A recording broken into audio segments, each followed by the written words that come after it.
She wouldn't give her cell phone up, so he stabbed her in the chest. And he dares to walk around with a tattoo that says he's blessed. He lives a life of greed, believing he's entitled to everything he takes. He believes in the crimes he commits, he doesn't see them as mistakes. It's a dog-eat-dog world, and he plans to be the taker, not the taken. And if you think you'll ever be a victim, then it's you that is mistaken. Don't turn your back on him, because he'll stab you in the back. He practices to be a violent presence to make up for what he lacks. He's always on the alert in case there's someone who might diss him. He hopes that if he died, there might be someone who would miss him. He lives a life of futility, but he's too brainwashed to see the truth. Somewhere along the way he decided to sacrifice his youth. He hoped for power, money, and respect, but can't see the error of his ways. He doesn't see the cops are watching him, just counting down the days. It's only a matter of time before he's shot or killed or jailed, and then all he becomes is another kid who failed. His buddies call him up, they're planning another home invasion. It doesn't take much to convince him, he's an easy target for persuasion. They hold the family captive, they rape the daughter and beat the son. When they finally walk away, it's with the family's guns.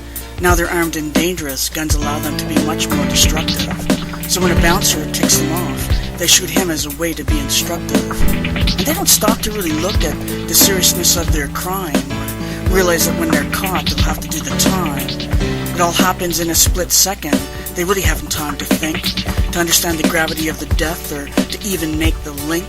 They're not even at the age of reason. Impulsivity rules their actions.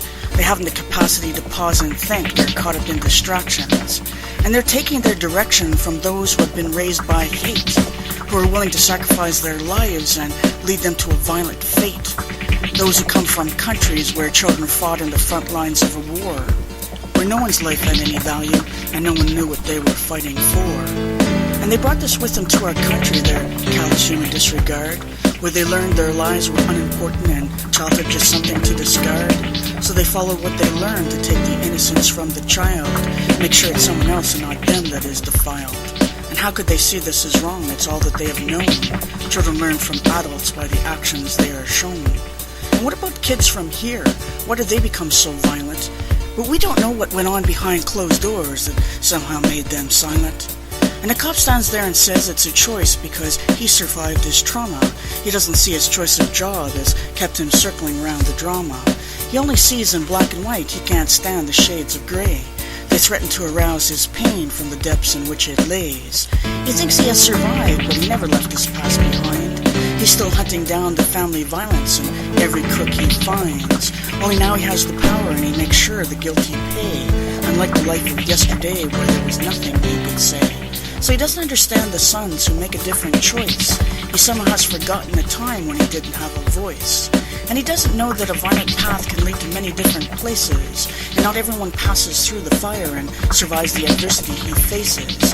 He assumes we're all the same, we were born with equal strengths, and all trauma is the same, it doesn't matter type or length. And you can't blame him, it's not his job to try and understand.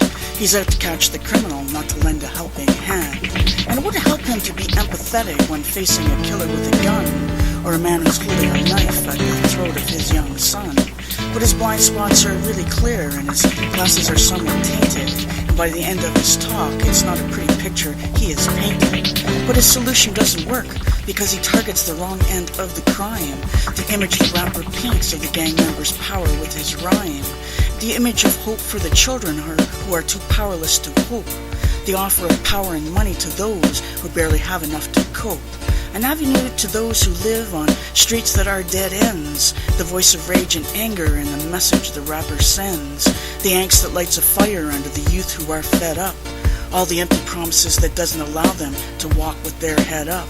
Until they become the takers, too bitter to care about another person, not willing to remain quiet while their situation only worsens, and angry enough to pay us back in any way they can, in a world where killing has become the measure of a man. And what more can you expect in a world of fatherless sons, where we leave our boys abandoned to gang members and their guns, and left to raise themselves? They cannot raise up their lives, and so their mothers of their children will never be their wives. So another generation of boys is raised by the immaturity of their peers to engage in violent acts as a way to suppress their fears, while the cops gather more intel to catch another gang member.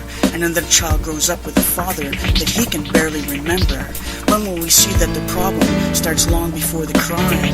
When children look for direction but their parents never have the time? When the only time they pay attention is when their child has made a mistake, and the nature of the relationship is not one of give and take? When they alienate their children, so they must find acceptance in another place. We need to come to understand that's why it's violence that we face.